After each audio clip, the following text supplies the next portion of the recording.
ناظرین، بڑھتے ہیں روایت کے اگلے حصے کی جانب۔ رسول اللہ صلی اللہ علیہ وآلہ وسلم نے کہا، درمیان اس کی آئین کے کتب ہوگا کافر اور پڑھ لے گا اسے ہر مومن، خواہ وہ کتب کرنا جانتا ہو یا کتب کرنا نہ جانتا ہو۔ ناظرین، روایت کے اس حصے کو ہم اس وقت تک نہیں سمجھ سکتے جب تک کہ ہم اس میں استعمال ہونے والے الفاظ کو نہیں سمجھ لیتے۔ اور اس سے پہلے ایک بات جو واضح کرنا بہت ضروری ہے وہ یہ کہ اس بارے میں اسی ملا طبقے نے لوگوں کو ایک ایسی غلط فہمی کا شکار کیا ہوا ہے کہ کسی کو حقیقت کا علم ہی نہیں، جس کی وجہ سے اکثریت گمراہی کی گاٹیوں میں چلی گئی۔ وہ بات غلط فہمی کم اور ایک عقیدے اور نظریے کی حیثیت زیادہ رکھتی ہے کہ دجال کی آنکھوں کے درمیان یعنی اس کے ماتھے پر کافر یا کفر یا پھر کاف فا را لکھا ہوگا اور اس کو تمام کے تمام مسلمان پڑھ لیں گے، خواہ وہ پڑھے لکھے ہوں یا پھر نہ ہوں۔ ناظرین، ان کے اسی عقیدے اور نظریے کی وجہ سے عام عوام فتنہ دجال سے بالکل بے فکر ہو گئی۔ اس کی وجہ یہی بنی کہ ان کے ذہنوں میں یہ بات ڈال دی گئی کہ تم تو مسلمان ہو اور دجال جب بھی آئے گا اس کے ماتھے پر کفر لکھا ہوا تم پڑھ لو گے، یوں تم پر دجال واضح ہوگا اور صرف کافر ہی نہیں پڑھ سکیں گے اور وہ اس کے فتنے کا شکار ہو جائیں گے۔ ناظرین، یہاں ایک اور بات بہت ضروری ہے، وہ یہ کہ ان کے نزدیک مسلمان کی تعریف کچھ یوں ہے کہ مسلمان وہ کہلاتا ہے جو دین اسلام کا ماننے والا ہو۔ اور دین اسلام کیا ہے؟ اس کی تعریف کچھ یوں ہے کہ جیسے دنیا میں باقی مذاہب موجود ہیں جنہیں آپ ہندوازم، ہندوتوا، بدھزم، پارسی، یہودی یا عیسائی وغیرہ کا نام دیتے ہیں یا ان ناموں سے جانتے ہیں، بالکل اسی طرح ایک دائرہ ہے، ایک گروہ ہے جس میں داخل ہونے کا ایک رستہ ہے جو کہ کلمے کا اقرار، اور باہر نکلنے کا کوئی رستہ نہیں۔ اس دائرے کا نام اسلام ہے۔ جو بھی اس دائرے میں داخل ہوگا وہ مسلمان ہے اور جو اس دائرے کے باہر ہے وہ کافر ہے۔ یوں جب دجال آئے گا تو اس کے ماتھے پر کافر لکھا ہوگا، وہ تمام کے تمام لوگ پڑھ لیں گے جو اس دائرے میں موجود ہوں گے، خواہ وہ پڑھے لکھے ہوں یا نہ ہوں، اور وہ تمام کے تمام انسان، وہ تمام کے تمام لوگ جو اس دائرے میں موجود نہیں ہیں، جو اس دائرے سے باہر ہیں، وہ تمام کے تمام کافر ہیں، اس لیے وہ نہیں پڑھ سکیں گے،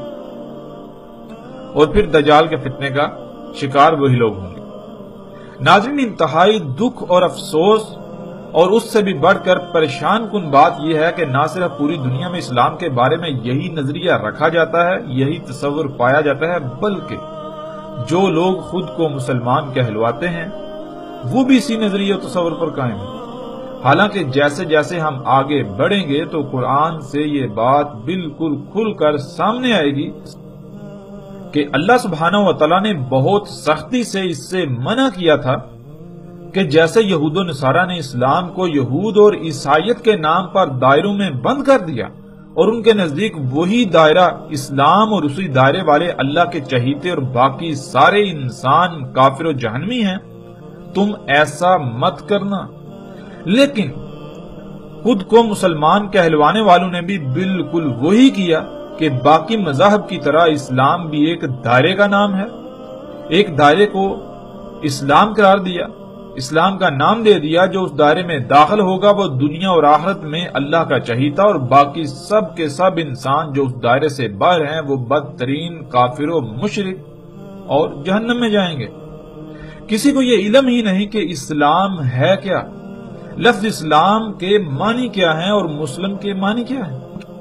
یہ تمام کے تمام الفاظ اشیاء کی پہچان کے لیے ان کے نام نہیں ہیں، بلکہ یہ تو اسماء ہیں، یعنی یہ تو صفات ہیں۔ اس میں کچھ شک نہیں، کوئی شک و شبہ نہیں کہ اللہ سبحانہ و تعالیٰ نے قرآن میں دو ٹوک الفاظ میں صراحت کے ساتھ یہ کہا کہ اللہ کے ہاں صرف ایک ہی دین قابل قبول ہے اور وہ ہے اسلام۔ اسلام کے علاوہ کوئی بھی دین اللہ کے ہاں قبول نہیں کیا جائے گا، قابل قبول نہیں ہے اس کے علاوہ۔ لیکن ناظرین اس کا ہرگز یہ مطلب نہیں ہے کہ اللہ کے نزدیک اسلام کا مطلب وہی ہے جسے آج پوری دنیا کے انسان اسلام قرار دینے پر بازد ہیں۔ بے شک پوری دنیا اسے اسلام قرار دے، پوری دنیا اسے اسلام سمجھتی ہو، لیکن اللہ انسانوں کی اکثریت کے نزدیک اسلام کے تصور کو تسلیم نہیں کرنے والا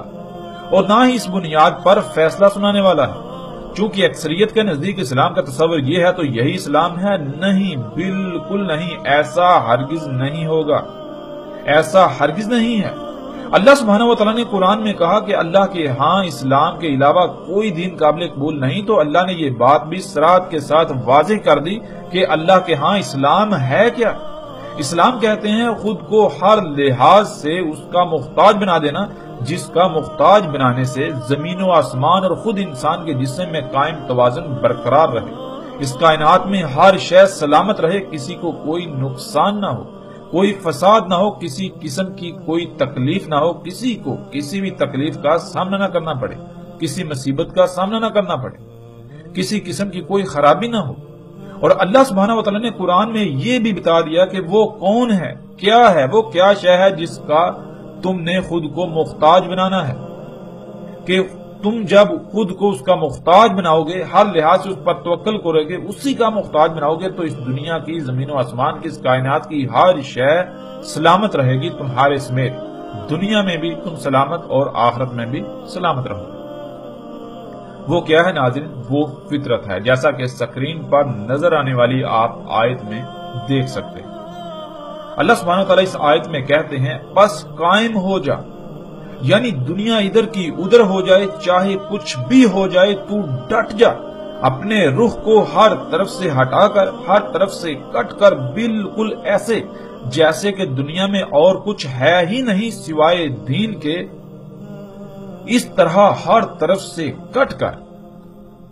یک روح ہو کر ڈٹ جا، قائم ہو جا دین کے لیے۔ دین کیا ہے؟ اس کا جواب بھی ساتھ ہی اللہ سبحانہ و تعالیٰ نے دے دیا کہ دین وہ فطرت تھی، دین فطرت تھی، وہ فطرت جس پر اللہ سبحانہ و تعالیٰ نے انسانوں کو وجود دیا، یعنی جیسے انسان اللہ کے وضع کردہ قانون سے پیدا ہوتے ہیں، وجود میں آتے ہیں، اور اس کے بعد وہ اپنے والدین کے ہر لحاظ سے مکمل محتاج ہوتے ہیں جب تک کہ خود مختار نہ ہو جائیں، بالکل اسی طرح خود کو فطرت کا محتاج بنا دے، چاہے کچھ بھی ہو جائے، فطرت پر ہی انحصار کرنا، فطرت سے ہی اپنی تمام کی تمام ضروریات حاصل کرنا، ہر لحاظ سے فطرت پر توکل کرنا۔ ورنہ اگر اللہ کی خلق میں تبدیلی کی کوشش کی، اپنی مرضیاں، اپنی منمانیاں کرنے کی کوشش کی، یعنی جیسے اللہ نے نظام بنا دیا جس سے مخلوقات وجود میں آتی ہیں، اگر اس میں کوئی بھی رد و بدل کی، تبدیلی کی، تو پھر یہ جان لو کہ تبدیلی ہے ہی نہیں اللہ کی خلق کے لیے، یعنی اللہ کی خلق تبدیلی کی متحمل ہی نہیں ہے۔ تبدیلی کرنے سے اس میں بگاڑ پیدا ہوگا، اس میں فساد ہوگا، سب کچھ درہم برہم ہو جائے گا، کوئی شے بھی سلامت نہیں رہے گی، ہر شے عیب دار ہو جائے گی۔ وہی اصل دین ہے، وہ دین جس پر قائم ہونا ہے، جس پر ڈٹنا ہے، جس کی موجودگی اللہ کے قانون کے عین مطابق، اس کے علاوہ کچھ بھی قابل قبول نہیں ہے، خواہ وہ کچھ بھی ہو، وہ قابل قبول نہیں ہے، خواہ اسے تم کچھ بھی نام دے لو، خواہ تم اسے اسلام کا نام دے لو۔ اور لیکن انسانوں کی اکثریت کو اس کا علم ہی نہیں، وہ یہ جانتی ہی نہیں، کیونکہ وہ غور و فکر نہیں کرتے، جس وجہ سے انہیں یہ علم ہی نہیں کہ اصل دین فطرت ہے، فطرت پر قائم ہونا ہے، ہر طرف سے کٹ کر فطرت پر انحصار کرنا ہے، فطرت پر قائم ہونا ہے۔ وہ اس بات کو بھولے کے بھولے ہی ہیں جو ان کو بھلا دیا گیا تھا۔ ناظرین، فطرت کہتے ہیں اللہ سبحانہ وتعالیٰ نے جیسے اور جن قوانین کے تحت تمام کی تمام مخلوقات کو خلق کر کے جس مقام پر رکھ دیا،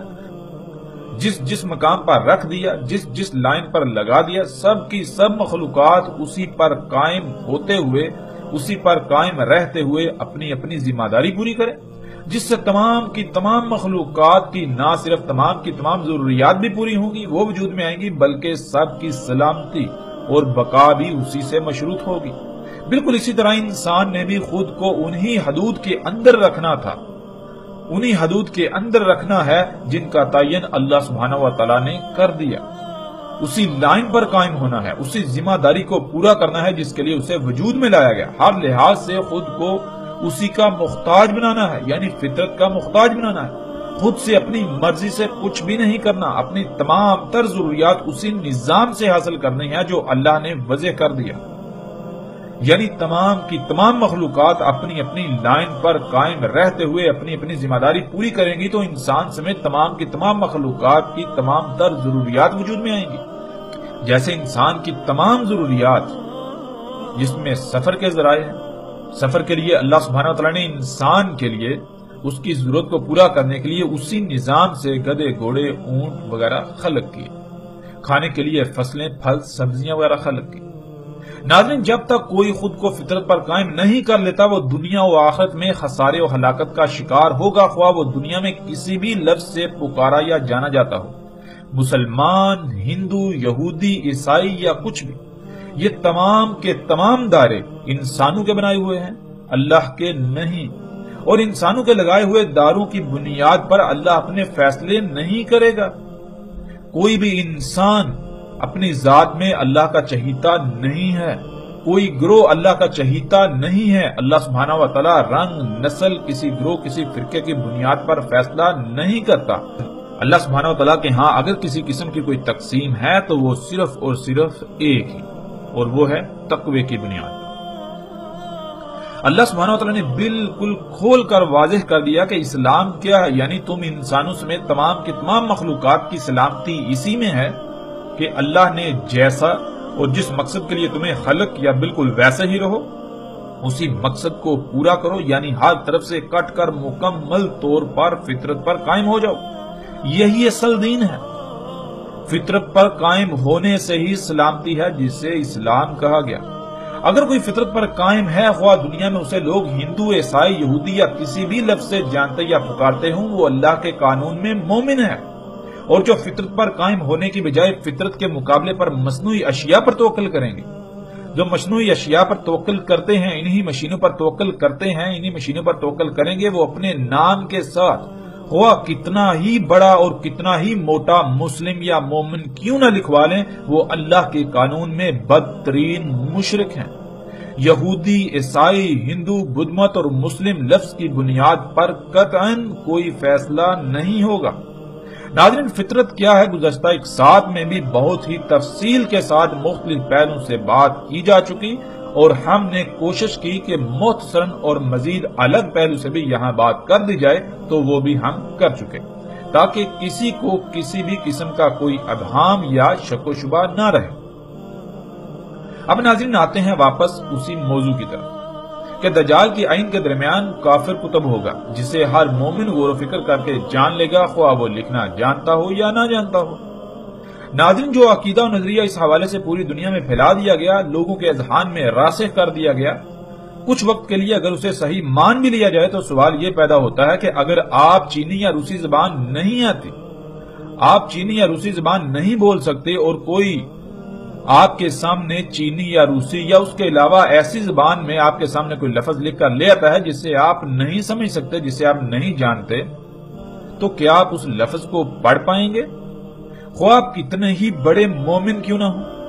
اگر آپ کو چینی زبان نہیں آتی تو آپ کے سامنے چینی میں لکھا ہوا آپ کا اپنا نام تک نہیں پڑھ سکتے، تو پھر یہ کیسے ممکن ہے کہ کوئی شخص اپنے ماتھے پر کافر لکھ کر سامنے آ جائے،